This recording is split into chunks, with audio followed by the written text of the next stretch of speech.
Bonjour les amis de Vue du Droit, cette petite chaîne vidéo qui essaie depuis presque un an et demi maintenant de faire de la réinformation, c'est-à-dire d'amener un petit peu de réel dans une époque où très nettement la passion a pris le pas sur la raison. Le déclenchement, ou plutôt le retour du conflit israélo-palestinien il y a quelques semaines n'a pas arrangé les choses, loin de là, et je crains que nous soyons entraînés dans des conflits beaucoup plus graves par justement cette passion. Et pour l'illustrer, je voudrais vous présenter une petite vidéo, un extrait du discours de Benjamin Netanyahou pour annoncer dans quelles conditions Israël entendait mener le combat. Cette vidéo est un peu effrayante quand même. Elle est messianique. On nous annonce un combat de la lumière contre l'obscurité et un combat pour l'avènement, pour la réussite de la prophétie d'Isaïe, ce qui, dans le livre juif, est la prophétie qui annonce la venue du Messie, hein, qui permettra à Israël de s'accomplir et, quand on lit bien le texte, à dominer les autres nations. Je n'aime pas du tout lorsqu'on se lance dans ce genre de choses, et je suis le premier à condamner les intégristes musulmans lorsqu'ils en appellent au djihad littéral. Hein. On se retrouve là avec une espèce de symétrie dont je crois il est important, sinon très important, de se garder. Alors, il y a ce message d'un homme politique dévoyé, ça je pense que je ne suis pas le seul à le dire, et puis il y a aussi d'autres signes qui montrent que on ne doit pas désespérer. Je vais juste vous passer quelques images d'une manifestation qui a eu lieu hier à New York. Il y en a beaucoup dans le monde entier, mais il y en a aux États-Unis. Je sais que l'opinion israélienne est divisée sur la nécessité de l'opération terrestre à Gaza, qui ne peut se passer qu'au travers d'un massacre qui va prolonger celui des bombardements, et d'un massacre qui aboutira à des pertes importantes du côté israélien aussi. Eh bien, il y a des manifestations de Juifs et d'Israéliens qui se mobilisent en disant pas en notre nom, c'est pas comme ça qu'il faut faire. C'était la manifestation dont j'ai une image qui a eu lieu hier dans la gare centrale de New York. Ça, c'est plutôt un ferment d'espoir. Bien, voilà, c'était ce petit préalable, cette petite introduction que j'entendais faire, en étant un peu inquiet quand même, sinon un peu pessimiste, mais disons, il faut s'accrocher aux éléments dont on dispose pour espérer que cela se passe bien. Voilà. Enfin, cela se passe moins mal que ça n'est en train de se passer en ce moment. Donc, nous allons nous retrouver avec Hervé et nous allons examiner, grâce au travail important qu'il nous fait, la situation militaire, que ce soit sur le terrain du Moyen-Orient ou que ce soit en Ukraine. À bientôt.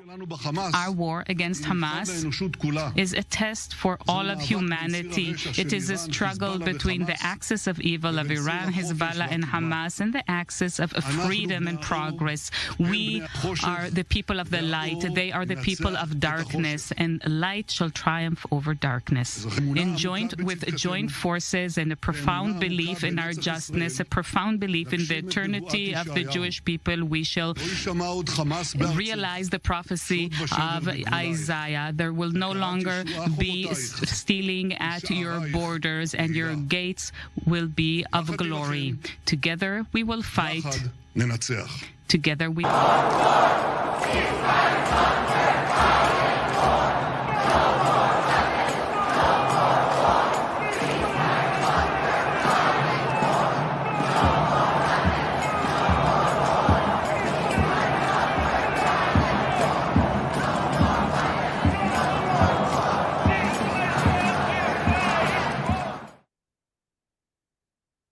Bonjour Hervé Carès.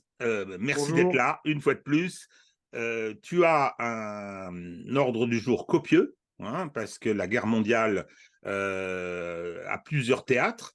Il y a le théâtre ukrainien, bien sûr, dont tu nous parleras, mais d'abord le théâtre du Moyen-Orient, qui agite beaucoup, et c'est normal d'ailleurs, qui agite beaucoup le monde globalisé.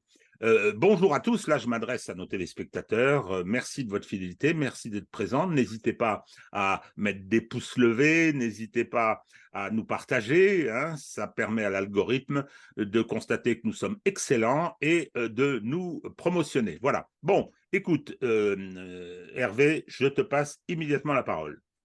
Bon, bonjour à tous, donc notre propos ce matin va être d'aborder bien sûr la crise au Proche-Orient, au travers du conflit Israël-Hamas. Ensuite, le conflit en Ukraine en faisant une focale sur la bataille d'Avdiivka. Et on terminera également, comme d'habitude, sur une partie qui concernera l'information et la désinformation que l'on peut trouver ou sur les réseaux sociaux ou sur les médias. Vous verrez que Hervé n'est pas avare de compliments cette fois-ci, comme d'habitude. Mais je vais compenser, moi. Hein, je vais comment dire, lui amener la contradiction sur ses enthousiasmes. Non, je plaisante, il a raison. Vous verrez, tu peux me donner la capacité de partager mon écran, par contre? Ah oui, pardon, oui, à force de bavarder, moi, hop, j'oublie mes devoirs. Alors, où est-ce que ça se situe?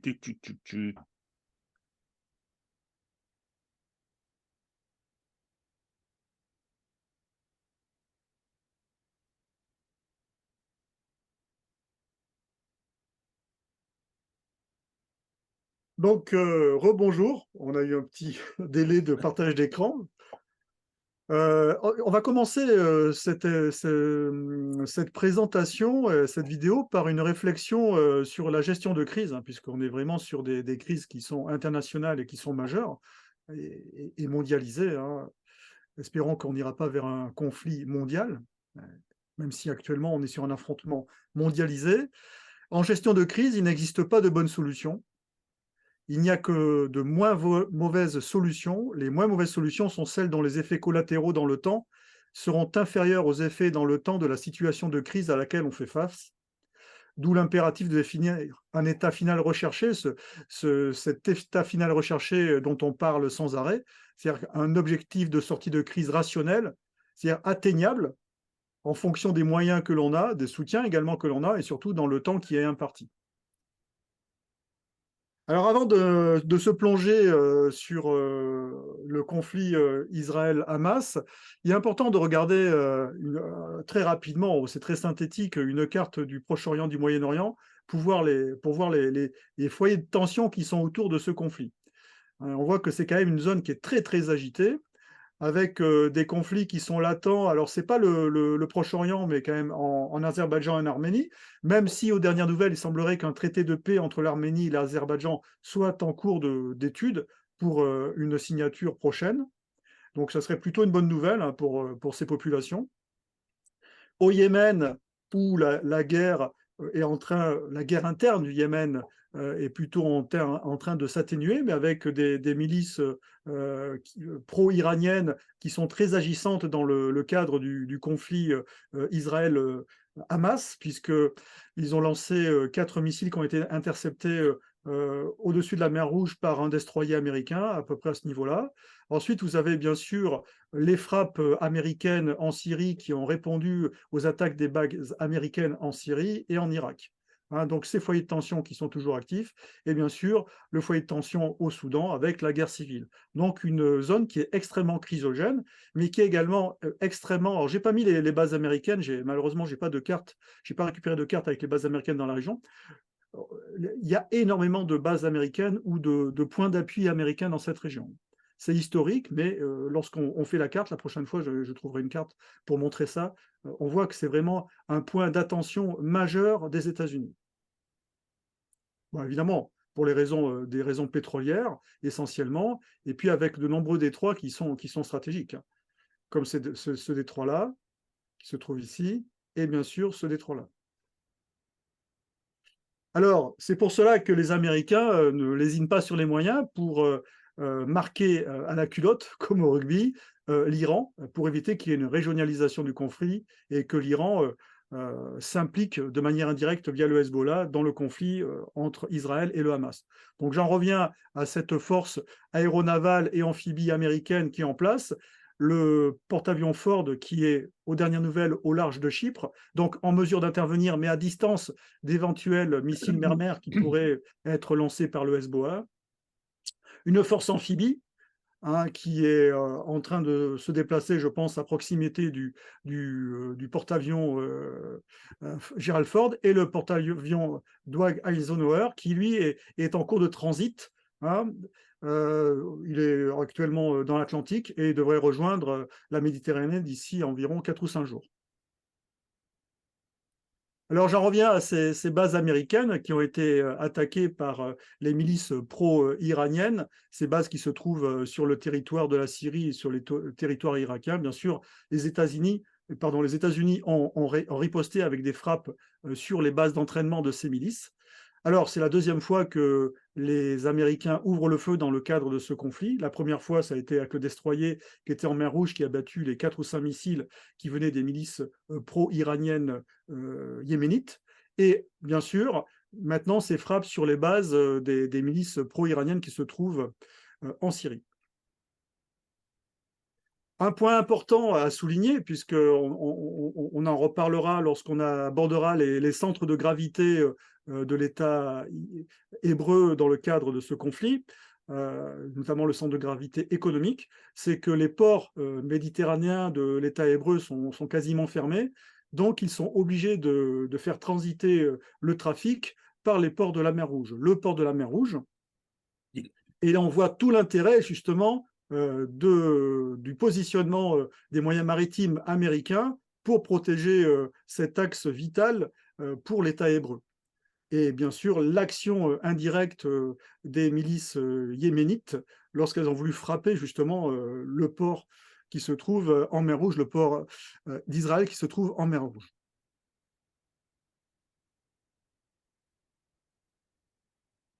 C'est le port d'Eliat. Eilat, je crois. Quoi Et Iliat. Eilat, je crois que le I est après le du début. Ah oui, d'accord. Il me semble. Bon, avec toutes ces langues. Oui. Un autre point qui est important, bien sûr, le Hamas, c'est un mouvement de résistance qui utilise des modes d'opération terroristes dans la lignée des mouvements terroristes islamiques, mais ce n'est pas un mouvement qui a une velléité mondiale et mondialisée comme l'État islamique, par exemple, ou Al-Qaïda. On est vraiment dans ce cadre de la résistance du peuple palestinien, mais en utilisant des modes d'action terroristes appliqués à la zone. La zone, dont c'est la Palestine. Par contre, c'est quelle est la perception au plan mondial du caractère terroriste du Hamas? Eh bien, on s'aperçoit que c'est minoritaire. En fait, il y a 30 pays qui considèrent que le Hamas est une organisation terroriste. Alors évidemment, parfois, il y a des distinguos, puisqu'il y a 2 branches dans le Hamas, la branche politique et la branche militaire. Mais en tous les cas, de manière globale, 30 pays, et tout le reste, les 193 autres pays, ne le considèrent pas comme terroriste. Donc cette perception de ce mouvement-là est quand même assez intéressante et nous amène quand même à réfléchir sur le positionnement occidental, qui est d'ailleurs comparable au positionnement que l'on peut remarquer dans le cadre de la guerre en Ukraine.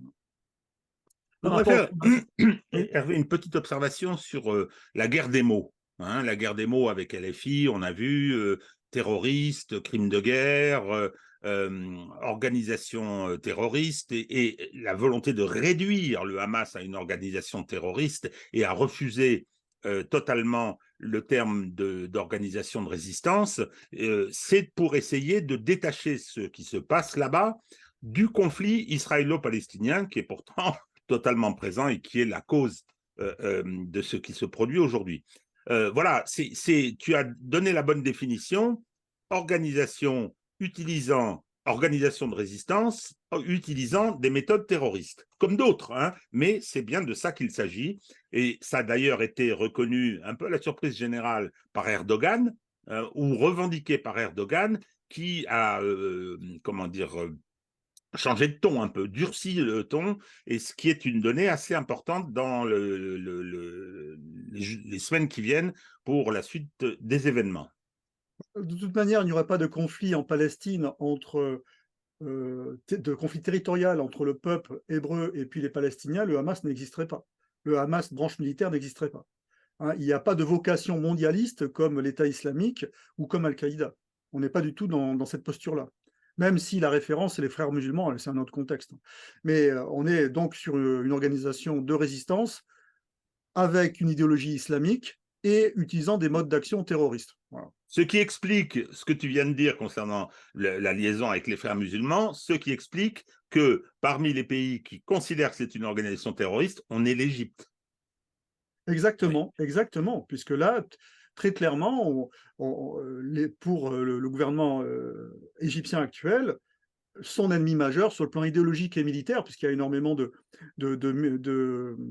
groupes armés se réclamant des frères musulmans, entre autres, qui se trouvent dans le désert du Sinaï, et il y a de nombreux combats d'ailleurs avec l'armée égyptienne. Il est logique que l'Égypte se protège et ne veuille surtout pas avoir des scories du Hamas sur son territoire. Alors, hier, il y a eu un vote de l'Assemblée générale des Nations unies, hein, une résolution sur la protection des civils et le respect des obligations juridiques et humanitaires dans la crise en cours à Gaza. Donc, c'est un projet de résolution présenté par la Jordanie, reçu par 120 voix pour, 14 contre et 45 abstentions. Donc, c'est quand même un élément important en termes de positionnement mondial, auquel la France a participé. Donc la résolution rappelle notamment la nécessité d'une trêve humanitaire immédiate, durable et soutenue, bon, très clairement sur le plan des opérations militaires, sur le plan notamment de l'armée israélienne. Ça n'aurait pas de sens pour eux de faire ça, puisque ça permettrait justement au Hamas, qui commence quand même, à mon avis, à subir un choc presque ininterrompu depuis plus de 2 semaines, tout simplement d'arriver à reprendre des forces. Donc ça a très très peu de chances d'avoir des issues opérationnelles, hein, sur le terrain. Par contre, il est intéressant de voir le positionnement politique des pays, et également l'amendement qui a été proposé par le Canada, qui était un amendement qui consistait à rejeter et condamner sans équivoque les attaques terroristes du Hamas, et c'est un amendement qui a été rejeté. Donc on en revient à la carte précédente que l'on a montrée, et toute cette affaire de perception, en fait, de ce mouvement Hamas, qui a des modes d'action terroristes, mais qui est vécu par plein de pays, notamment les pays musulmans et arabes, comme un mouvement avant tout de résistance. Alors, c'est intéressant, j'invite nos spectateurs à consulter la liste des votes. La France a voté pour, ce qui est une bonne nouvelle.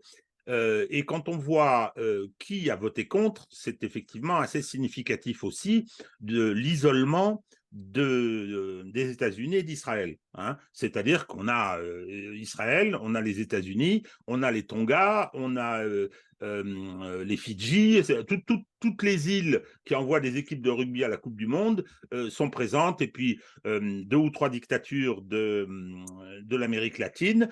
En revanche, ce qu'il faut aussi voir, c'est le niveau des abstentions. C'est très intéressant. L'Inde s'est abstenue, par exemple, hein, ce qui montre bien que le soutien dont bénéficie Israël de la part de l'Inde se maintient peut-être différemment, mais il existe toujours. Donc, vraiment, c'est intéressant pour voir le rapport de force mondial qui, naturellement, va lourdement peser sur ce qui va se passer dans les semaines qui viennent.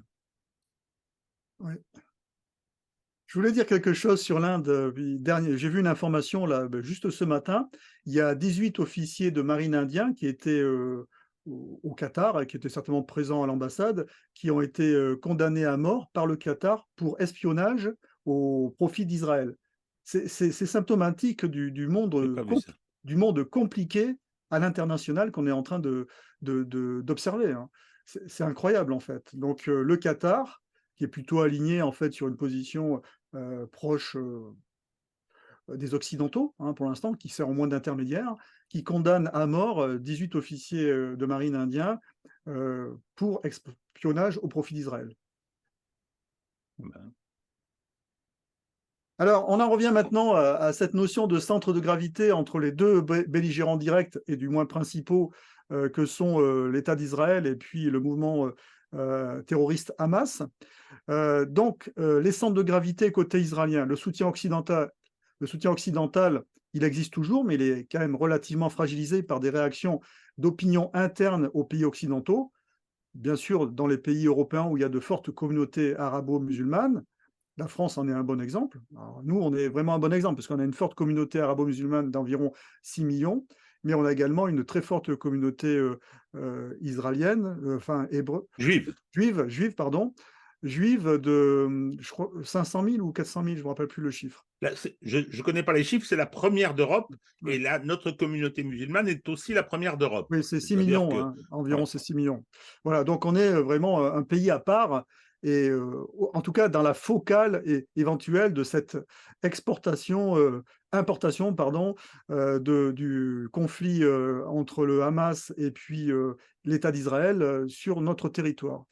Ensuite, la cohésion nationale, une cohésion nationale qui a été très très forte à l'issue par le choc, hein, la sidération qu'ont provoqué les attaques du Hamas, mais qui peu à peu commence un petit peu à se déliter et puis à faire œuvre de débat en interne de la société israélienne. D'abord parce que le gouvernement de Netanyahou, c'est un gouvernement qui n'a jamais eu l'assentiment de la majorité de la population, même s'il est arrivé au pouvoir par un jeu parlementaire.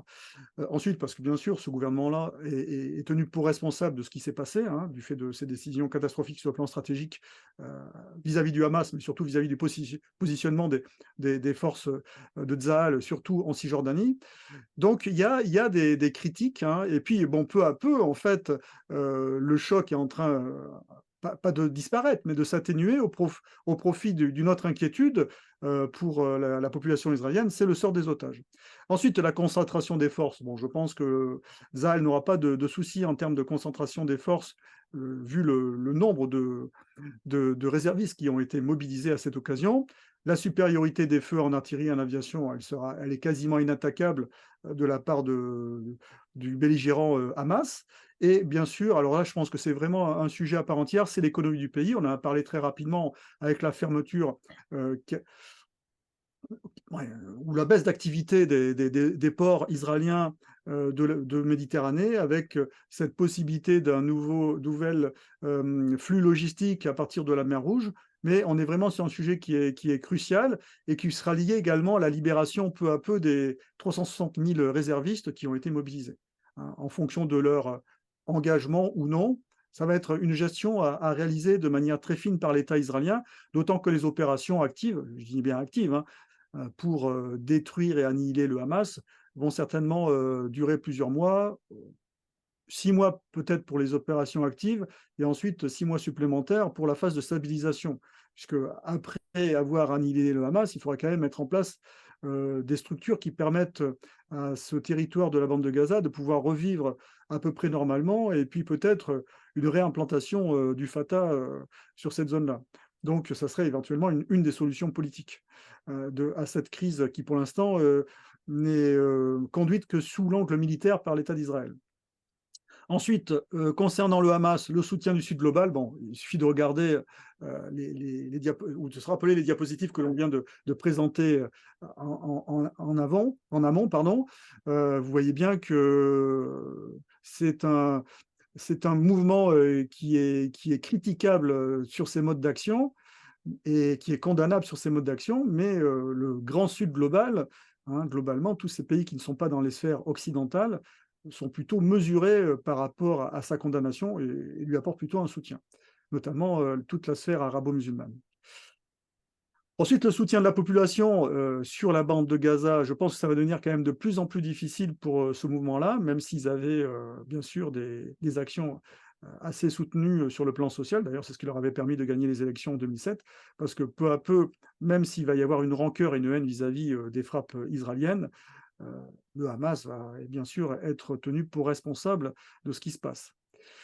L'effectif en combattant, avec le niveau de frappe auquel on assiste depuis le 7 octobre, on ne peut pas imaginer que les effectifs en combattant n'aient pas été amenuisés ou réduits par ces frappes. De même que le réseau défensif, hein. Même s'il est souterrain, il y a très probablement de nombreuses caches, des dépôts, des centres opérationnels, des points d'appui qui ont été détruits ou neutralisés ou rendus inopérants.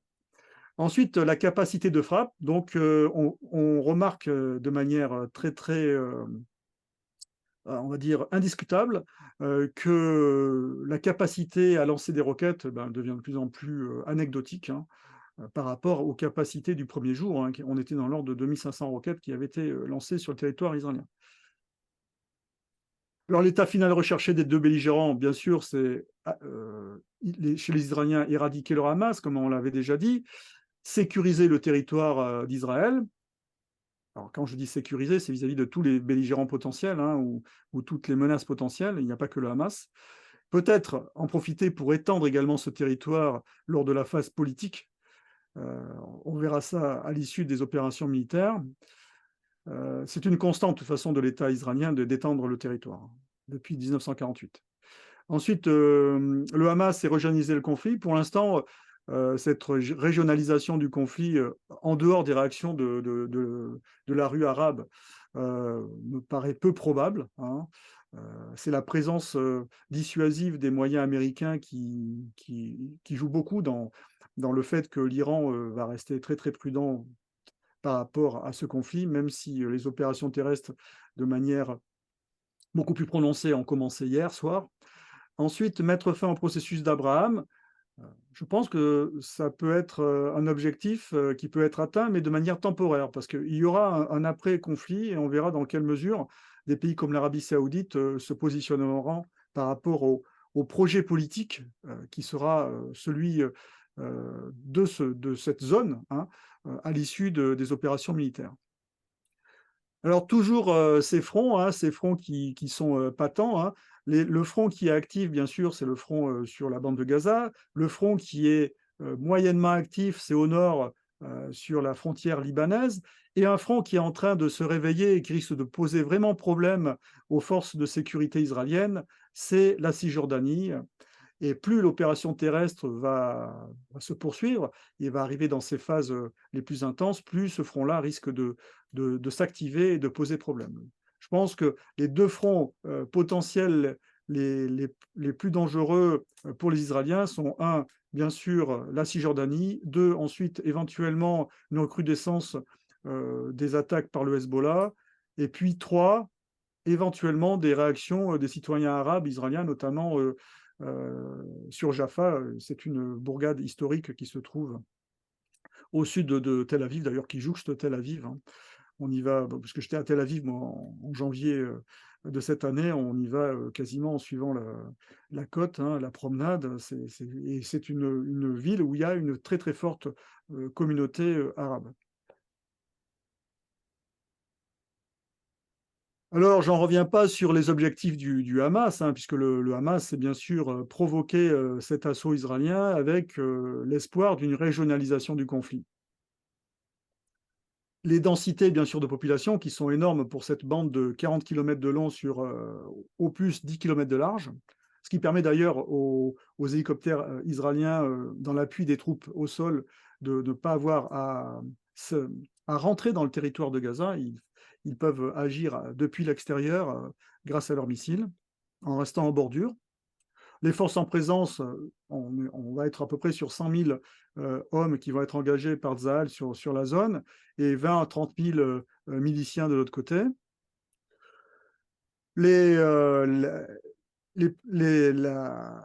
mode opératoire ou le plan d'opération plutôt de Tsahal, c'est très probablement en 3 phases. D'abord une phase au nord pour éradiquer les résistances du Hamas au nord et ensuite contrôler cette zone, et puis peu à peu, comme un aspirateur ou un balai, balayer le reste de la bande de Gaza en remontant jusqu'à la frontière égyptienne selon 3 phases.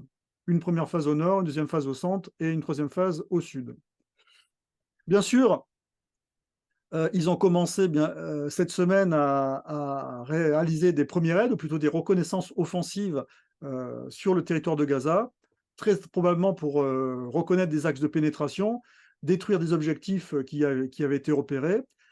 Alors, ce que l'on peut remarquer, c'est que d'abord, les forces israéliennes de Tsahal vont agir et agissent déjà principalement de nuit, parce que ça leur donne une supériorité sur le plan technologique avec les moyens d'intensification de lumière qu'ils ont par rapport aux combattants en face qui en ont peut-être, mais pas de manière aussi répandue que dans l'armée israélienne. Ensuite, le retard des opérations majeures, même si l'opération majeure semble avoir commencé hier soir, c'est bien sûr le sujet des otages. Sachant que le Hamas estimait jeudi que 50 otages auraient été tués par les frappes de l'armée de l'air israélienne. Donc, l'opération d'hier soir, hein, donc à la nuit, qui a commencé, est-ce que c'est une attaque hit and run, hein? Est-ce qu'ils frappent et est-ce qu'ils vont se retirer après, ou est-ce qu'ils frappent, ils cherchent à contrôler la zone et à la nettoyer complètement des forces du Hamas et ensuite recommencer comme ça par briques, hein, ou zone de la ville de Gaza, à voir. En tout cas, déjà hier soir, il y a eu 150 frappes aériennes sur tout le territoire de Gaza en une soirée. Le niveau de frappe, de toute façon, c'est un niveau de frappe qui est inusité depuis les grands bombardements de la Deuxième Guerre mondiale. Ce sujet des otages, c'est un sujet qui est majeur sur le plan stratégique, qui est utilisé à dessein par le Hamas, bien sûr, et c'est pour ça qu'ils en ont pris autant, mais également qui pose une problématique au niveau international, notamment vis-à-vis des grandes puissances comme les États-Unis, qui ont 50 otages, mais également la France, qui a, aux dernières nouvelles, 9 Français disparus ou otages. On a du mal à savoir exactement la situation de ces personnes. En tous les cas, c'est une problématique qui a poussé certainement les alliés occidentaux, les soutiens occidentaux à Israël, à reculer l'opération terrestre.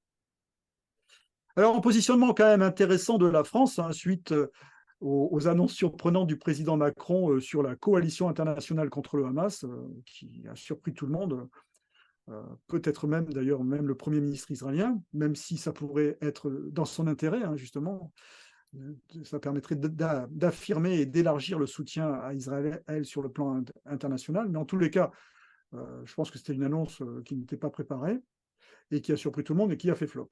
En tous les cas, au retour, par contre, une décision opérationnelle qui porte, hein, et qui, à mon avis, est une bonne décision, c'est l'engagement du bateau d'appui au déploiement. C'est un BCP, je ne me rappelle plus exactement l'acronyme, c'est bateau de... Bon, ce sont des bateaux qui sont des porte-hélicoptères, mais qui à la fois ont un radier, ces bateaux de type tonnerre, il y en a 2 hein, dans la marine nationale. Donc ce sont des gros bateaux, hein, c'est du 20 000 tonnes en gros. Hein, donc tu as les capacités de porte-hélicoptères jusqu'à 16 hélicoptères, capacité de transporter des forces, hein, environ 1 bataillon ou 2 bataillons, mais également un radier qui permet des opérations amphibies, donc qui permet des opérations de mise à l'eau et ensuite de mise à la terre de force via des barges de débarquement. Donc c'est un bâtiment qui est très polyvalent et qui va intervenir dans le cadre de l'aide humanitaire puisqu'il a la capacité à traiter des blessés graves, puisqu'il y a un hôpital à l'intérieur avec 2 blocs opératoires et 69 lits. Alors, ce n'est pas vraiment le nombre de lits qui va compter, mais c'est la capacité à réaliser des opérations dans l'urgence, éventuellement pour expatrier ou exfiltrer les victimes après sur des structures hospitalières qui seraient stabilisées, comme en Égypte, par exemple. Donc, je pense que c'est sur le plan humanitaire et opérationnel, ça correspond à un vrai sujet qui concerne la population gazaoui, hein, puisque les hôpitaux gazaouis sont quasiment, les 10 hôpitaux sont quasiment hors service, hein, et un manque de médicaments qui est criant. Donc, on amène une capacité qui est intéressante sur le plan humanitaire, qui répond à un besoin, même si c'est une capacité qui paraît assez faible, mais en tout cas, elle est opérante. Et c'est un positionnement de la France qui, sur le plan opérationnel, est très intéressant, puisque jusqu'à présent, les seules nations occidentales qui sont présentes au large de la Palestine, c'est bien sûr les États-Unis avec leurs forces aéronavales et amphibies, et nous avec le Tonnerre. Bon, le Tonnerre qui ne va pas se déplacer tout seul, hein, on est quand même en zone de conflit, donc il va être accompagné de bateaux pour l'escorter et pour le protéger. Alors, c'est un bateau, ce bateau-là, c'est un peu un couteau suisse, hein. Bien sûr, il est engagé sur un plan humanitaire, mais il pourrait très bien, à la faveur d'événements qui nécessiteraient peut-être un engagement peut-être plus opérationnel, se transformer en poste de commandement flottant, accueillir des forces spéciales. Bon, voilà. Donc c'est un bâtiment qui est très, très intéressant. D'ailleurs, Alors, c'est un bâtiment. Oui, vas-y. oui, c'est très caractéristique du niveau du président de la République française, ce que tu viens d'expliquer. Voilà quelqu'un qui part faire une tournée au Moyen-Orient, qui dit à Benjamin Netanyahou, qui sur le plan international et sur le plan national est quand même très discuté, qui fait une proposition. Le Quai d'Orsay n'était pas au courant, une proposition de monter une force commune, comme ça avait été le cas pour lutter contre ISIS, pour lutter contre le terrorisme. On ne parle même pas de ce qui se passe en Israël, il faut lutter contre le terrorisme. Alors après, il va aller dans les autres capitales arabes et il va dire qu'il faut 2 États. Bien. Donc, cette proposition, tu l'as dit, a fait flop, mais pire que ça. Le Quai d'Orsay n'était pas au courant, le Premier ministre n'était pas au courant, l'entourage de l'Élysée n'était pas au courant, ils l'ont fait savoir. C'est-à-dire que M. Emmanuel Macron arrive et puis hop, il dit ce qui lui passe par la tête. Hein.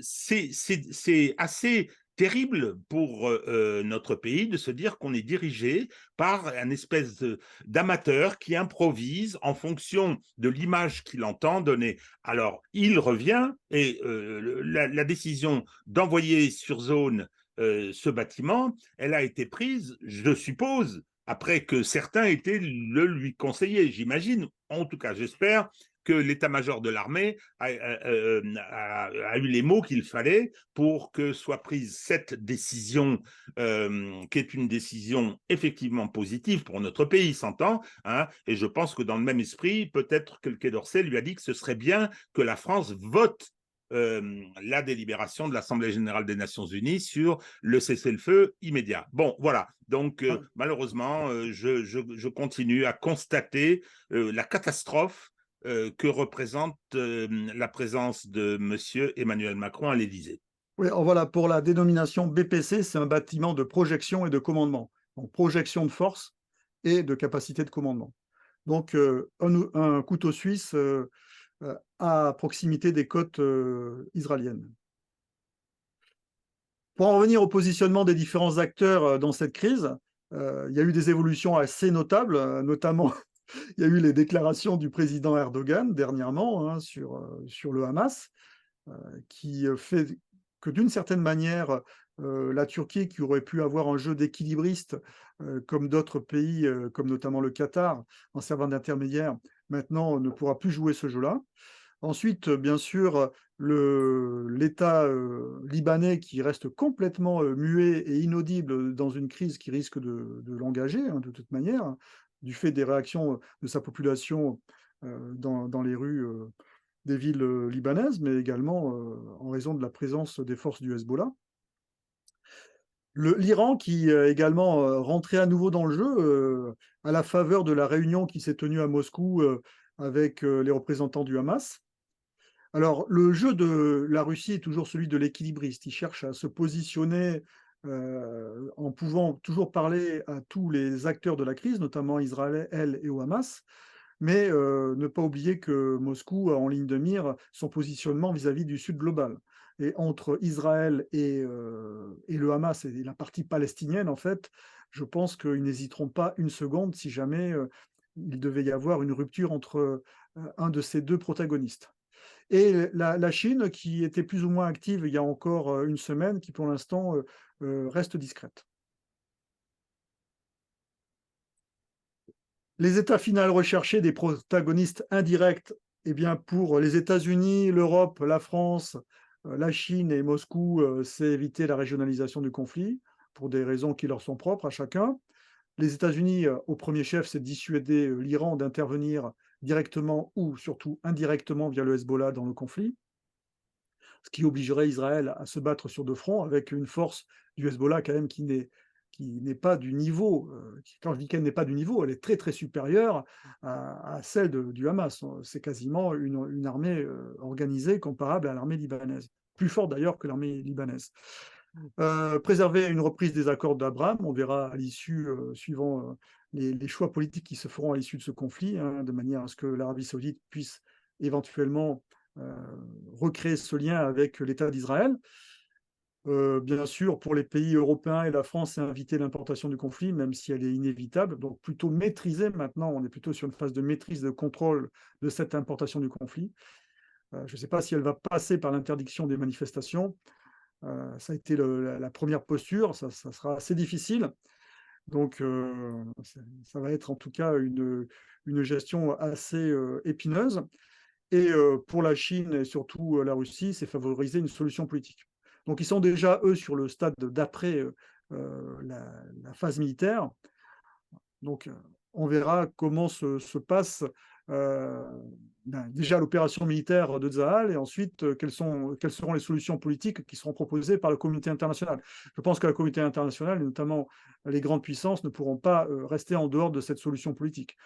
Même si l'État d'Israël, c'est historique, hein, ils ont 50 résolutions de l'ONU qu'ils n'ont jamais appliquées, a toujours agi comme un acteur géopolitique quasiment autonome, même s'il est dépendant de l'aide des États-Unis. Voilà. Est-ce que tu as des remarques à faire par rapport à cette première partie qui concernait le conflit Hamas-Israël ? Juste une petite observation en ricanant. Je me demande si Erdogan, sur sa table de nuit, il a le Coran ou les œuvres de Machiavel. Parce qu'il est quand même... Enfin, il navigue il est membre de l'OTAN, nous ne l'oublions pas. Il navigue là-dedans, mon vieux, c'est assez étonnant. Alors, je ne sais pas si ce sera positif pour la Turquie, mais en tout cas, il est présent. Et cette prise de position qui a surpris, il ne l'a pas prise, à mon avis, sans en avoir parlé, sans concertation avec tous les autres interlocuteurs, et je pense en particulier avec la Russie. Ou pas. Oui, je ne sais pas s'il a pris cette initiative, parce que je note quand même que ce sont les deux choses qui se sont produites. D'abord, les Russes ont reçu le Hamas en faisant un interlocuteur avec lequel il fallait discuter, et Erdogan a dit c'est un mouvement de résistance. Hein, c'est ça, son intervention, c'est celle-là. Hein, c'est pas un mouvement terroriste, un mouvement de résistance. Ce sont deux éléments qui sont, à mon avis, assez importants, et on le voit bien dans la situation en Israël où il y a une émotion considérable, où un certain nombre d'intervenants ont un peu perdu les pédales. Je pense en particulier à l'ambassadeur d'Israël à l'ONU qui dit n'importe quoi. Il est déchaîné. Il a basculé dans une espèce de fanatisme. Il a mis en cause le secrétaire général de l'ONU, dont on peut quand même considérer qu'il est sous l'influence des Américains. Dès que quelqu'un dit quoi que ce soit, il hurle. Donc, non, c'est assez étonnant. Enfin, en tout cas, je pense que la prise de position d'Erdogan a une certaine importance quand même dans la région. Hein. Elle vise peut-être à détourner l'attention des États-Unis sur l'Iran. Parce que bon, il y a eu des déclarations, il y a des bruits, des articles qui disent que les Israéliens sont prêts à frapper l'Iran de façon nucléaire. Hein. Donc, personnellement, je ne le pense pas, mais enfin, il y a quelques excités aussi en Israël. Et donc, il y a une forte pression sur l'Iran, qui est un allié important de la Russie et de la Chine. Hein. Faut pas oublier non plus les relations entre l'Iran et la Chine, et qui est un des nouveaux membres extrêmement importants des BRICS. Donc, je me demande si Erdogan n'a pas souhaité un décalage. Puis en plus, bon, Erdogan sunnite, l'Iran chiite. Voilà, c'était une petite remarque, une petite question que je me posais. Maintenant, on va aborder le théâtre ukrainien en repartant toujours des centres de gravité des deux belligérants directs. Concernant la Russie, le soutien de la population russe ne faillit pas à l'opération spéciale ou à la guerre en Ukraine et surtout aux dirigeants russes en poste. La souveraineté sur l'Ukraine et la maîtrise de la mer Noire, qui avait été fragilisée par quasiment un mois de pression assez adroit sur le plan stratégique réalisé par les Ukrainiens au moyen d'attaques aériennes via des drones, via des missiles, notamment Storm Shadow et Scalp, mais également des drones navals, eh bien, très curieusement, c'est une pression qui est en train de baisser. On n'a plus du tout de faits à rapporter, notamment concernant les frappes aériennes, ce qui laisse entendre que les capacités Storm Shadow et Scalp ont probablement été éradiquées par les Russes, définitivement. Alors, par manque de missiles ou par manque de vecteurs, en tout cas, je pense que c'est un fait qui est quand même notable.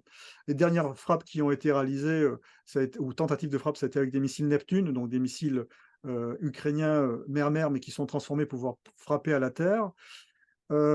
Concernant les drones navals, très très peu d'actions également. Alors, contrairement à ce qui se dit sur les plateaux télé, ce que j'ai encore entendu dernièrement à l'émission de Brunet, c'était Michel Goya d'ailleurs qui l'a dit, par moment. Bon, bref. Soi-disant que la maîtrise de la mer Noire a été perdue par la flotte russe. Non, la flotte russe a été handicapée de manière ponctuelle sur certaines zones de la mer Noire, et ce qui a permis à quelques bateaux céréaliers de partir des ports ukrainiens pour exporter du blé ukrainien, mais on est vraiment sur des exportations épisodiques et des actions ponctuelles, hein. Ensuite, la supériorité des feux en artillerie et en aviation, elle est quasiment, c'est une suprématie, hein, de toute façon sur tout le front. Le soutien du Sud global, il est avéré. Pour l'instant, la Russie a le soutien du Sud global. Ensuite, concernant les Ukrainiens, la volonté de se battre, je pense que cette volonté de se battre va devenir de plus en plus difficile à entretenir par le gouvernement ukrainien. D'abord, à cause des pertes, hein, qui sont quand même très très importantes, même si par inversion de preuve, ce sont les pertes que l'on attribue aux Russes, hein. Mais bon, c'est une réalité, hein. D'où les mouvements d'ailleurs de désertion, hein, de gens qui refusent la mobilisation. Ensuite, le soutien occidental qui faillit, tout simplement, hein. Ce soutien occidental, j'aurai l'occasion d'y revenir, donc ça va jouer bien sûr sur la volonté de se battre, hein. Les effectifs mobilisés, mobilisables, qui sont vraiment, c'est vraiment le centre de gravité qui est le plus attaqué par la stratégie d'attrition mise en place par les Russes depuis la traversée du Dniepr en novembre 2022.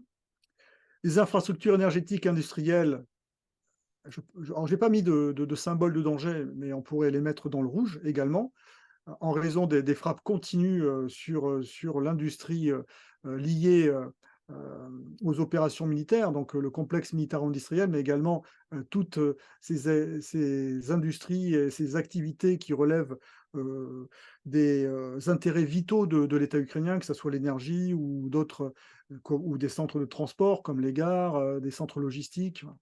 Ensuite, le territoire. Bon, le territoire, pour l'instant, on est sur une forme de statu quo, puisque la ligne de front est stabilisée. Les ambitions de l'État ukrainien, qui étaient très très hautes, importantes, étaient de retrouver les frontières de 91. Ça me paraît un petit peu compliqué en l'état. À moyen terme, à court, moyen terme, alors long terme, on n'en sait rien, mais en tout cas, en l'état des forces, ça me paraît plutôt impossible. Mais je pense qu'ils ont surtout une crainte maintenant sur laquelle ils devraient veiller, c'est de ne pas perdre de nouveau du territoire. Et ensuite, l'appui occidental qui vraiment arrive à ses limites, hein. On est loin des annonces d'il y a quasiment un an. Le complexe militaro-industriel occidental a du mal à suivre tout simplement ce qui est capable de produire le complexe militaro-industriel russe. Et l'argent ne fait pas du matériel. En fait, on débloque des fonds, mais ces fonds ont du mal à se concrétiser en moyens. C'est de l'argent, mais on ne peut pas. Et c'est lié tout simplement au modèle économique occidental, qui est un modèle qui est bâti avant tout sur du service. Comme disait Emmanuel Todd, c'est un PIB sous forme de vapeur d'eau, hein, c'est du service, c'est des boîtes de conseil, et toutes les industries, en fait, globalement, la plupart des industries sont parties dans le sud global. Or, l'État russe, lui, par contre, est un État industriel. Alors, je ne sais pas si tu as vu que c'est une dépêche de Reuters, je crois, hein, et puis qui a été reprise dans des articles sur le coût, l'augmentation du coût, par exemple, des munitions. On est passé à un prix multiplié par 5, hein, des munitions, des obus, des obus de 155 mm, ce qui est tout à fait considérable, quoi. Alors, je parle du prix, du prix de revient. Donc, ça ne se décrète pas comme ça. Je ne parle pas de la quantité. Hein. Là, je parle de la qualité, entre guillemets. Oui, c'est 1,5, je vais l'aborder après, tu vas voir sur une des diapos. Alors, un élément qui est fondamental, c'est maintenant les États-Unis ont élu un nouveau speaker, pardon, hein, Mike Johnson, qui est un trompien oui, c'est un De vrai stricte trompien, obédience. ouais, de stricte obédience, ouais, voilà, canal historique. Et lui, pour lui, c'est très clair, hein, l'objectif, hein, sur le plan stratégique des États-Unis, c'est soutenir Israël. Le reste passera en second. Alors, on en revient à ce que tu disais, hein. Stoltenberg demande aux fabricants d'armes de faire preuve de responsabilité et de ne pas augmenter les prix. Donc, c'est Rheinmetall qui a augmenté de 1,5 fois le prix des obus de 155 mm. Alors, non seulement on n'a pas la capacité à fournir le nombre d'obus de 155 qui sont demandés par les Ukrainiens pour, à minima, continuer à avoir les cadences de tir qu'ils ont sur le front, sachant que leurs cadences de tir sont 7 à 10 fois inférieures à celles des Russes, déjà. Et surtout, Stoltenberg est en train de découvrir la loi du marché, en fait, hein. C'est l'offre et la demande. Donc, ce qui est rare est cher.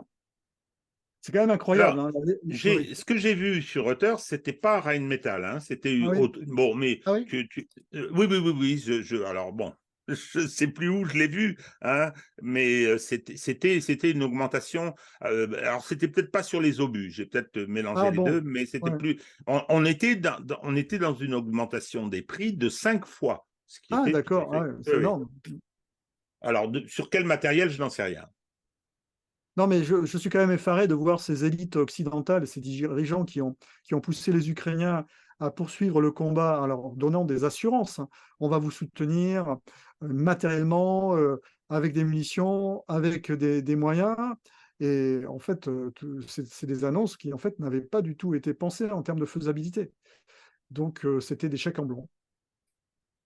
Ou des chèques en Et ce bois qui est, plutôt. Des chèques en Et ce bois. qui, et ce qui était le plus important dans toute la période précédente et que l'Occident est en train de constater, c'est que ce qui était le plus important, c'était le cours de bourse plutôt que des capacités de production.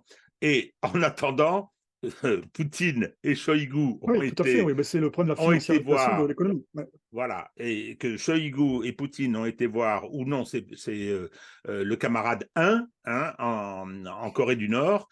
C'est un qui est venu voir Poutine et Shoigu qui est allé là-bas.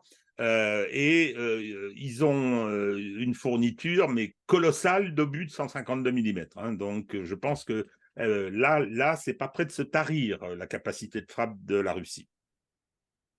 Oui, et surtout, ça leur évite d'augmenter les cadences de production de leurs usines et éventuellement convertir d'autres usines en usines de production de munitions, d'obus d'artillerie, ce qui leur permet de préserver l'économie en fait générale, hein, et d'éviter que justement le peuple russe soit confronté à une situation de guerre totale. Contrairement à ce qui se dit sur les plateaux télé, l'économie russe n'est pas passée en économie de guerre. Elle a développé des industries de l'armement à l'occasion de cette guerre, mais elle n'est pas passée en économie de guerre. Il y a une économie réelle qui continue à fonctionner. D'ailleurs, c'est un des centres de gravité de l'État russe et des dirigeants russes sur lequel ils sont très très pointilleux pour éviter justement que le peuple russe enlève son assentiment à cette opération militaire, son soutien à cette opération militaire. Alors maintenant, on va aborder le théâtre des opérations terrestres. Donc, au nord, toujours, je ne parlerai pas de la frontière russo-ukrainienne, où il y a toujours ces opérations de harcèlement et de frappe d'artillerie sur les régions de Belgorod par les forces ukrainiennes. Bon, c'est du harcèlement typique, hein. Je pense que ça n'a plus d'intérêt hein, sur le plan des centres de gravité attaqués russes, puisque ça n'enlèvera pas le soutien de la population russe à l'opération en cours en Ukraine. Concernant donc le front au nord sur le secteur de Kupiansk et de Liman, eh bien, les forces russes continuent leur pression. Bon, elles avancent prudemment, hein, je pense qu'elles veulent éviter absolument d'avoir des pertes, donc c'est toujours le même système, hein, avant d'investir ou d'avancer sur une zone, elles écrasent la zone avec leur artillerie et ensuite elles avancent prudemment, sachant que les effectifs qui sont engagés pour les Russes sont très très importants dans la mesure où ils veulent éviter au maximum d'avoir des pertes pour éviter justement d'avoir recours à des mobilisations supplémentaires. Alors, ils ont quand même 350 000 volontaires qui ont signé un contrat pour cette guerre et qui doivent être actuellement à l'entraînement, ce qui veut dire que il est possible qu'il y ait une campagne d'hiver russe avec des forces importantes qui pourraient s'engager sur le front.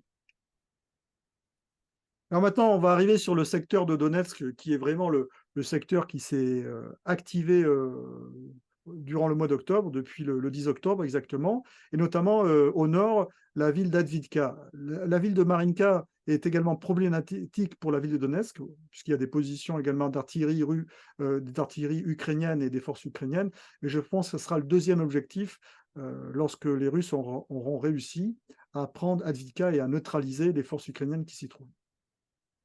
Alors, Donetsk, c'est quand même un point très très important dans le dispositif russe, hein. C'est une ville qui est énorme, hein. Je crois que c'est une des villes les plus importantes d'Ukraine.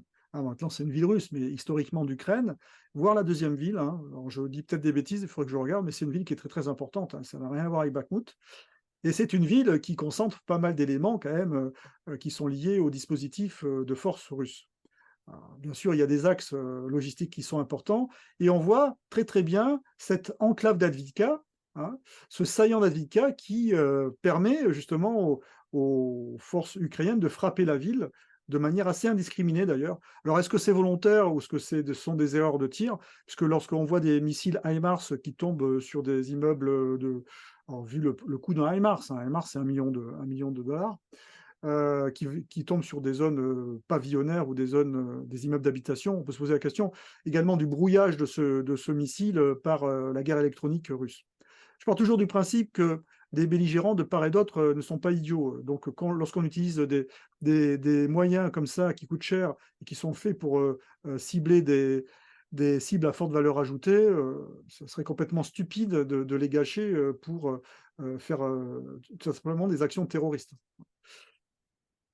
Alors, quid de cette bataille d'Advitka? Eh bien, on peut se poser honnêtement la question de savoir si ce n'est pas le prochain Bakhmout, hein, dans la même lignée et vision stratégique qui a été celle de Bakhmout, c'est-à-dire attirer des forces ukrainiennes sur un terrain qui va permettre de poursuivre la stratégie d'attrition qui a été mise en œuvre, notamment sur Bakhmout. Donc, continuer cette attrition des forces ukrainiennes, sachant que le président Zelensky, comme sur Bakhmout, a donné comme consigne de défendre à tout prix Advitka. Alors, ce n'est pas une ville qui est comparable à Bakhmout non plus, hein, mais qui a des éléments qui peuvent être problématiques pour les attaquants. Notamment, il y a un complexe industriel qui est comparable, toute proportion gardée, c'est un petit Azovstal, où certainement, c'est pas certain même, c'est sûr, les forces ukrainiennes sont retranchées. Les forces en présence, globalement, c'est environ 15 à 20 000 Ukrainiens dans la ville et 45 000 forces russes qui sont autour pour prendre cette ville. Alors, il y a eu différents types d'opérations, hein. Est-ce que les Russes vont agir comme sur Bakhmout, c'est encercler et ensuite mener un assaut à l'intérieur de la ville avec des forces qui pourraient être peut-être même les forces repositionnées de l'ex-Wagner? Ou est-ce qu'on va tout simplement vers un encerclement et puis un siège et in fine une reddition, un peu comme ce qui s'est passé sur Mariupol avec les derniers combattants retranchés dans le site industriel qui se trouve ici, à proximité de la voie ferrée, juste au-dessus du nom Advitka, voilà. Donc, à voir. Alors, sachant que les Russes maintenant ont des moyens de frappe qu'ils n'avaient pas à l'époque de Mariupol, notamment les bombes de 1500 kg, les FAB, qui sont des bombes planantes qui sont tirées à distance. Et je pense très honnêtement que plutôt que risquer la vie de soldats russes, ils vont d'abord frapper de manière massive le complexe industriel avec des FAB 1500, de l'artillerie, l'assiéger et puis attendre une reddition. ne rentreront pas, comme pour Azovstal, dans une conquête du complexe industriel. Alors, ce qui a été intéressant et que l'on a pu remarquer sur les réseaux sociaux, notamment sur les réseaux pro-ukrainiens, c'était ces fameuses pertes que les Russes auraient eues lors de cette attaque d'Avdiïvka. Alors, d'après les sources ukrainiennes, c'était 400 chars et blindés, 5000 hommes. D'autres sources, c'était 150. En fait, on était sur ou 2000 hommes. On était quand même sur des pertes qui étaient importantes, qui étaient soit une brigade, soit 2 brigades. Avec de telles pertes, lorsqu'elles sont avérées, ben, vous êtes obligé de faire une pause opérationnelle, hein, quasiment, puisque on est sur un niveau de perte qui est quasiment de 10% des forces engagées. Non, non, c'est les pertes. Il y a eu des pertes, bien sûr, mais elles ne sont pas de ce niveau-là. Alors, il y a différentes sources. Après, on ne va pas commencer à discuter là-dessus. Par contre, il faut comprendre pourquoi il y a eu ces pertes. Il y a eu ces pertes parce que, au début de cette offensive sur Avdiïvka, après avoir percé les premières lignes ukrainiennes, pardon, les Russes ont tenté une manœuvre d'enveloppement assez audacieuse que l'on voit sur la carte au nord et qui aurait pu réussir. Mais en fait, c'était un piège qui était tendu par les Ukrainiens, notamment par l'artillerie ukrainienne qui était restée silencieuse depuis le début de la bataille. Et lorsque les Russes se sont engagés dans cette manœuvre d'enveloppement audacieuse, l'artillerie ukrainienne s'est réveillée et a fait ce que ont fait les Russes quasiment pendant 4 mois sur Robotyne. Eh bien, ils ont neutralisé et ont détruit la plupart des moyens après qu'ils aient été canalisés, notamment par des champs de mines. Donc, une manœuvre audacieuse qui, à mon avis, va servir de leçon aux Russes et ils vont retourner sur leur stratégie habituelle qui est celle des assauts après grosse préparation d'artillerie sur des zones qu'ils comptent conquérir en utilisant leur supériorité d'artillerie qui est sans équivalent dans la frange des portées de 10 à 20 km. D'ailleurs, c'est une situation dont les soldats ukrainiens ne cessent de se plaindre.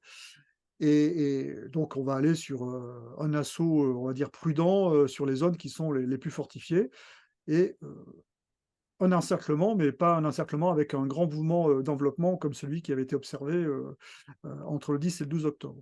Alors, concernant les unités qui sont engagées dans ce combat, ce sont des unités qui sont motivées côté russe, hein, puisque ce sont les ex-unités de la République de Donetsk qui sont devenues des unités russes maintenant, des unités mécanisées qui sont partie intégrante de l'armée russe et qui connaissent très bien les enjeux qu'il y a derrière cette bataille d'Avdiïvka pour arrêter justement ce pilonnement de la ville de Donetsk par l'artillerie ukrainienne.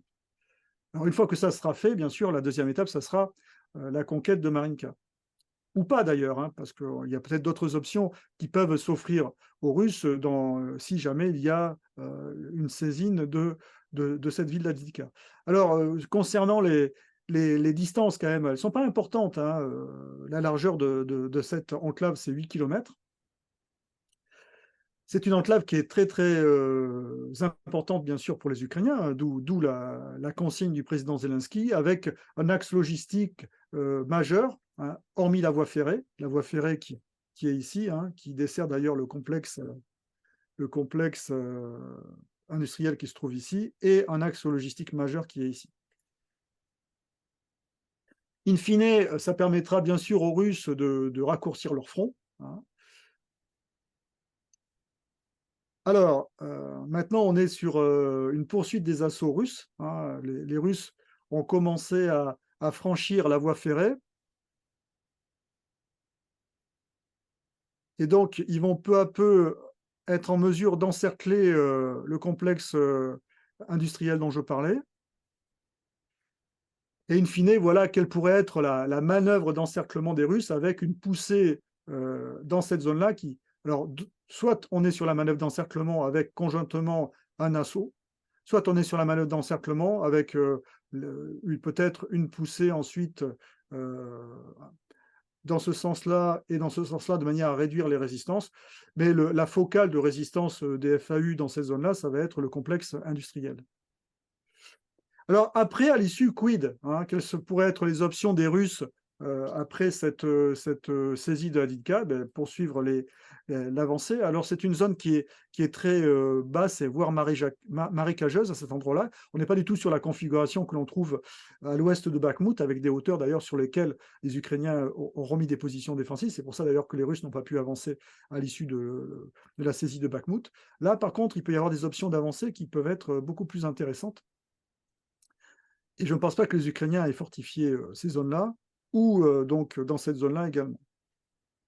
Ou peut-être même partir dans cette direction-là pour un grand contournement du front ukrainien. Donc, à suivre.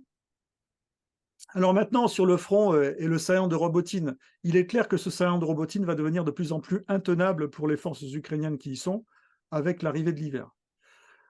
Pour plusieurs raisons. D'abord, l'attaque russe sur Avdiivka a obligé les forces ukrainiennes à déplacer des unités qui étaient sur le saillant de Robotine vers Avdiivka, notamment la fameuse 47e brigade mécanisée. Donc, il y a un désengagement des forces ukrainiennes sur ce saillant, sur cette enclave de Robotine, qui va offrir des opportunités de contre-attaque, bien sûr, aux Russes, pour le réduire, mais également peut-être des opportunités d'attaque dans d'autres endroits du front. Même si les Ukrainiens, de manière très très surprenante, continuent à chercher à franchir dans la zone de Kherson le Dniepr, hein, entre le barrage qui avait été détruit et puis le pont de Konstantinovka, oui, Antonovski, ah non. Antonovski, oui, ouais, Antonovski. Voilà, donc dans cette zone-là, il y a des franchissements de troupes ukrainiennes. Alors on est sur le niveau de la section de la compagnie avec des contre-attaques russes. Pour l'instant, il n'y a pas eu de moyens lourds qui ont été déposés par les Ukrainiens de l'autre côté. On est vraiment sur de l'infanterie légère. Donc, étant donné la situation du front ukrainien, qui est quand même sous tension, je me pose l'intérêt de ce type d'action, parce que bon, ça ne mobilise pas plus que ça les forces russes, puisqu'elles utilisent leur supériorité en artillerie. Bon, à suivre. C'est quand même étonnant. Alors maintenant, concernant la désinformation, c'est toujours intéressant. Évidemment, c'est une information sur laquelle les chaînes, notamment LCI, s'est jetée. C'est une déclaration du porte-parole du Pentagone qui, de source sûre, dit que les Russes exécutent les soldats qui ne veulent pas aller au front. Okay. Bon, moi, chaque fois, je me pose la question. Donc, ok, alors si c'est vrai, il est évident que des soldats, de toute façon, c'est des choses que l'on entend depuis quasiment le début, des soldats qui savent qu'ils sont poussés comme ça à l'assaut, ils vont pas être très motivés en fait. Tu n'es pas très motivé quand c'est comme ça. Hein. Tu fais des choses un peu par force et tu as plutôt tendance à te rendre à l'adversaire. Donc il y a très très peu de reddition des Russes, ça c'est le premier constat. Ensuite, les Russes, ils ont quand même 350 000 volontaires qui ont signé un contrat pour cette guerre. Sachant que maintenant, par les réseaux sociaux, on sait tout, hein, et ça, c'est factuel. Hein. C'est des informations qui n'auraient pas poussé ces jeunes gens à signer des contrats. Donc, très probablement une nouvelle désinformation qui prend toujours pour référence les fameuses troupes barrières du NKVD de l'époque de Staline, mais dans un contexte historique, politique et même militaire qui est totalement différent, avec une armée soviétique, pardon, qui était pléthorique, avec des millions d'hommes, et là on est sur une armée qui a des effectifs comptés et qui a au contraire besoin de les préserver. Ensuite, il y a quand même deux trucs extraordinaires quand même sur les réseaux sociaux là, cette semaine. C'est Galina Ackerman. Alors, cette femme est extraordinaire parce que je la vois intervenir, elle passe pour une experte, fait partie d'ailleurs du Desk Russia, la plateforme médiatique d'opposition russe où on retrouve Nicolas Tinzer, l'excellent Nicolas Tinzer, aux yeux injectés de sang dès qu'il parle de la Russie et de Poutine. Et ensuite, bien sûr, l'excellent Cyril Amourski, qui est également d'origine russe. Alors, ces deux éléments, donc Poutine est mort. Poutine est mort il y a 2 jours. Il a eu une crise cardiaque. Il y avait un coup d'État en Russie.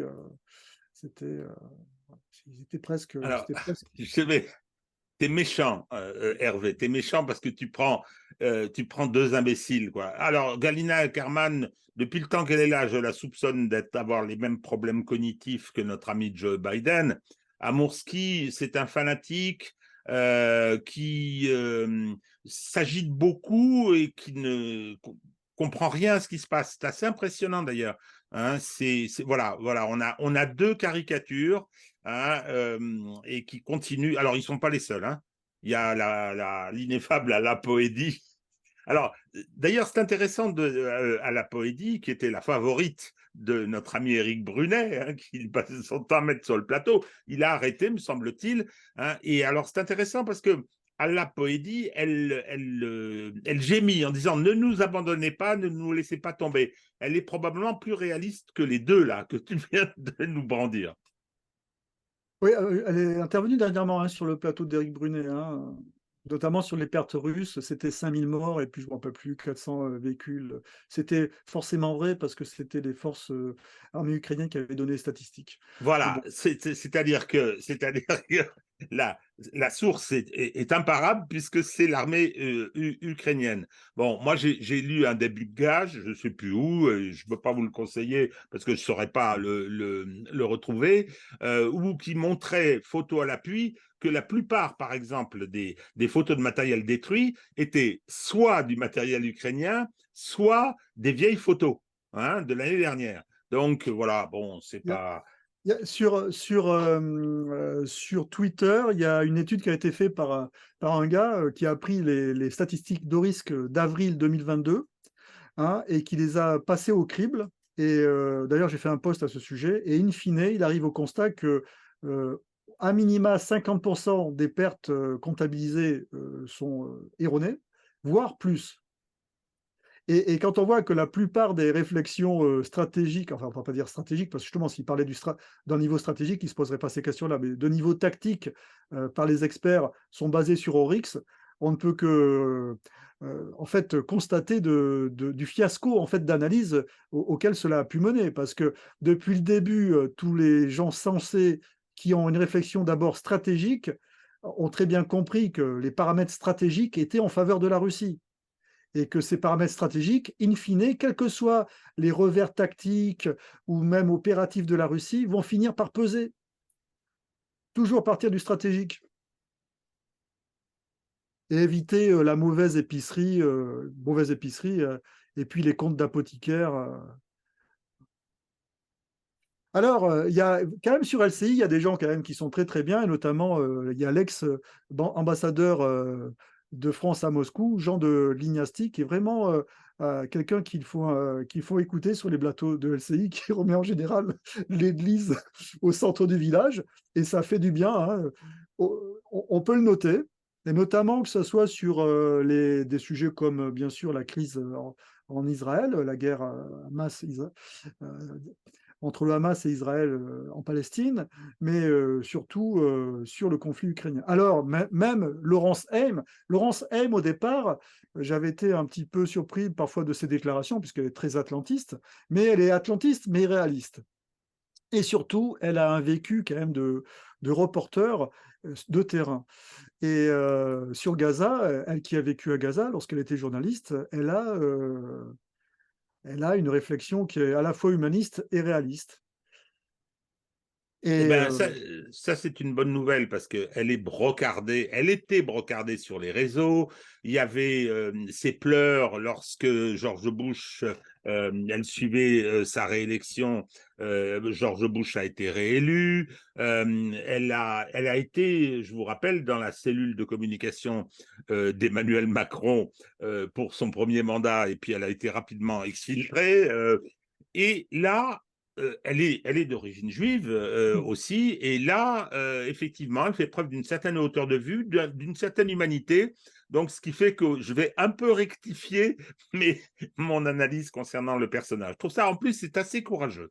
oui, Je elle trouve est ça que c'est courageuse. assez courageux. Oui, moi, en fait, j'ai plutôt un a priori favorable dès que je la vois intervenir. Et ça se confirme, en fait, quand je l'écoute. Moi, j'avais un a priori très défavorable, et ben, je suis en train de le nuancer. Voilà. Tu vois mon effet, l'effet que j'ai sur toi. Exactement. Ah non, c'est elle qui a de l'effet sur moi. C'est pas facile, hein, sur toi d'avoir des faits. Ah oui, peut-être. Alors, vraiment, maintenant, j'ai regardé une interview sur le dialogue franco-russe et je vous enjoins tous à la regarder. C'est celle de de Monsieur Conessa. Ce gars-là est vraiment, alors je le connais déjà parce que j'ai déjà écouté sur différents sujets, mais l'interview, en fait, tout est dit en termes de hauteur de vue historique, géopolitique, perspective, et on peut que déplorer que des gens comme ça ne soient pas des responsabilités, soit au ministère des Affaires étrangères. Alors, il était au ministère de la Défense très, très longtemps comme haut fonctionnaire, mais ou même à des alors c'est pas des ce n'est pas un homme politique, hein, il n'a jamais fait de politique. Mais il pourrait être au moins un conseiller dans certains cercles. Parce que, très honnêtement, ça éviterait, certains des errements ou des bêtises que l'on a faites, au plan international. Je parle pour la France. Alors vraiment, regardez cet entretien, par l'excellent dialogue franco-russe avec la non moins excellente Irina Dubois. Irina Dubois. Alors voilà, Hervé Carès, il a été interviewé par Irina Dubois. Alors maintenant, il trouve ça formidable. Ce que c'est quand même, hein, que le narcissisme. Bon. Alors, et maintenant, toujours dans la lignée de nos hommes, alors lui, c'est un homme politique, hein, ou de nos ex-dirigeants en poste de responsabilité, toujours Dominique de Villepin, toujours très, très rationnel et factuel, avec une vraie vision du positionnement de la France à l'international. Alors, Hubert Védrine est sur la même lignée, hein, mais on les voit pas ces gens-là, ou très rarement, parce que justement, ils ont un discours qui dérange, puisqu'on n'est pas dans le clivage bon-méchant, on n'est pas dans l'axe du mal, on est sur des choses qui sont rationnelles, qui sont nuancées, qui sont pensées et qui sont in fine imparables. Alors, concernant les deux que tu viens de citer, ce sont deux diplomates. Ce sont deux diplomates et c'est quelque chose d'assez important. On le voit avec Lavrov. Lavrov est très politique, mais c'est un diplomate. Sa façon d'aborder les choses, d'essayer d'intervenir de façon équilibrée dans l'expression, hein, sur le fond, il défend une ligne, est très caractéristique. Et on ferait bien, effectivement, de plus se servir des diplomates. Voilà. Bah, écoute, Régis, j'ai terminé. Hop. Alors oui, c'est bon. Nous y sommes. Bon, eh bien, écoute, merci infiniment, Hervé. Je crois que nos spectateurs voient la qualité, l'importance du travail que tu fournis. Hein. Ça ne s'improvise pas, tout ce que tu viens de nous présenter. Si vous voulez, entre les émissions hebdomadaires, avoir un suivi quasiment quotidien de l'actualité, vous vous précipitez sur le compte Twitter, non, le compte X, on dit maintenant, hein, d'Hervé Carès. Je note que hier, 27 octobre, Hervé Carès n'a pas respecté l'appel à la grève lancé par les ineffables Rudi Reichstadt, Mendes France, dont je ne me rappelle plus le prénom, et Julien Pain, l'ineffable Julien Pain, hein, les gens qui ont... Julien Oui. Baguette, il est surnommé Julien Baguette. Oui, oh là là, tout le monde se moque de lui. Qui n'a pas l'air d'être un méchant garçon. Voilà. Moi, il m'a bloqué, moi. Je suis bloqué, hein, moi. Oui, mais comme disait Jamais attaqué. un des protagonistes, comme disait un des protagonistes du Père Noël est une ordure, je n'ai pas pour habitude de dire du mal, mais il est vraiment très gentil. Et donc, ce serait plutôt ça le concernant. Les deux autres sont des escrocs qui ont largement profité du fonds Marianne, hein, ce qui est quand même tout à fait scandaleux. La justice ne bouge pas. Donc, je crois qu'ils ont subi un four total avec cette demande de boycott. Il y a eu des hashtags les concernant qui ont été échangés. Je crois qu'il y a eu presque 1 million de tweets échangés à leur sujet. Écoute, si c'est vraiment terrible, X, c'est ce que tu fais quand tu n'es pas satisfait. Tu t'en vas. Ben oui. Mais ils le feront pas. Non, c'est pire que ça. C'est pire que ça. C'est qu'ils veulent qu'on leur propose, c'est il faut combattre Elon Musk, il faut combattre ce qu'il a mis en place, c'est-à-dire une liberté d'expression, hein, pour censurer. Nous, ce qu'on veut, c'est la censure et avoir le monopole d'expression. On n'est pas là pour rétablir la vérité, on est là pour diaboliser ceux qui ne pensent pas comme le pouvoir qu'on sert. C'est tout. C'est aussi simple que ça. Et en ce qui concerne Rudi Reichstadt, au-delà de ses rapports parfaitement élastiques avec la morale et le code pénal, hein, il y a effectivement des doutes assez lourds sur la façon dont il est financé. Il n'est pas le seul. Hein. Il y a Reporters sans frontières, dont chacun sait que, et qui est également intervenu, hein, qui a soutenu le mouvement des 3 zigotos, là, hein, et qui sont, eux, très directement financés par les États-Unis depuis le début. Coucou, Robert Ménard. Hein. Bon, donc voilà. Bien, merci à tous de votre fidélité et à très bientôt. Au revoir à tous.